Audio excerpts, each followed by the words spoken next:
We're now hosting a live interview between Karen Davies from The National, the UAE's leading English-speaking newspaper, and Abu Dhabi Ocean Racing skipper Ian Walker. Karen, it's all yours. Good to talk to you, Ian. Could you tell us how has the win in leg 7 changed the mood for Azzam during this leg 8? Hi there, Karen. Obviously, winning leg 7 was huge for the team, and I mean all of the team, not just those who sail the boat, everybody on the shore as well. How's it changed the mood? I mean, everybody's pleased to have won, but really we're just carrying on as before. We're pushing as hard as we can, and yeah, I guess everyone's maybe a little bit got a bit more of a spring in their step, shall we say?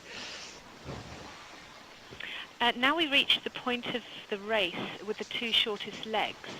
This short one and then a very short one to Ireland. The longer legs are the essence of the race, but what particular challenges do these shorter legs present, and do mistakes for any boat become more glaring at this point?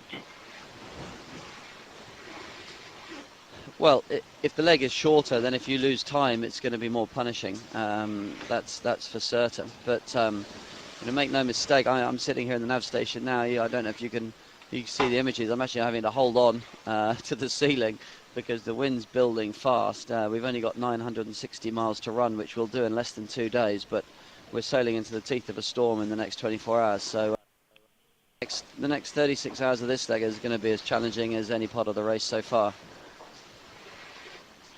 And with a shorter leg, is there less stuff, less kit on the boat?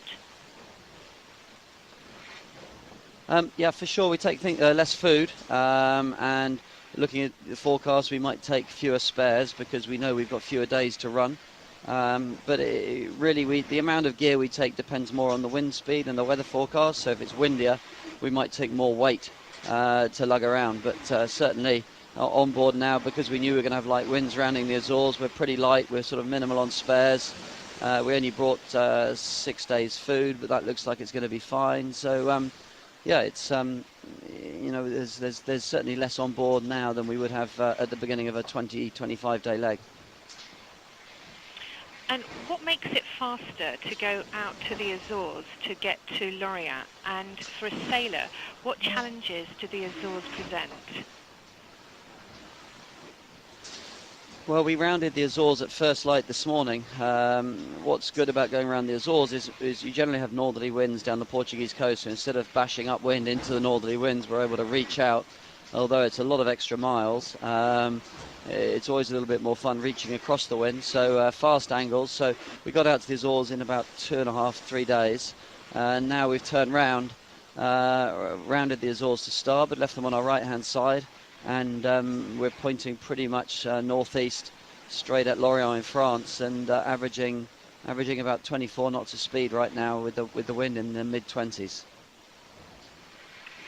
As this 9th leg has started, the French entry Groupama and the Spanish entry Telefonica have been battling it out for the lead, as well as the overall lead after 8 months of sailing. What's it like in the fleet when there's an intense struggle at the top like that? Well, sadly, I guess we're observers to the battle at the top of the leaderboard right now. It's certainly very exciting. There's three boats can still win this race, in my opinion, with Puma as well.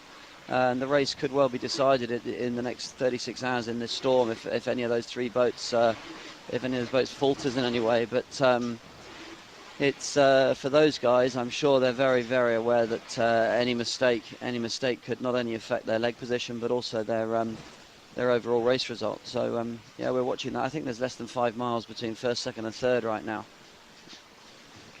And this is my final question for you, Ian. I wonder if there's any way to describe the personal and psychological fatigue for the crew at this point. Well, this leg so far has not been too bad. It's been reasonably light wind, so the biggest difference is whether you manage to get any sleep. And when the winds are light and the workload is low, you do 4 hours on deck and 4 hours off, so you manage to sneak three short sleeps in during the day.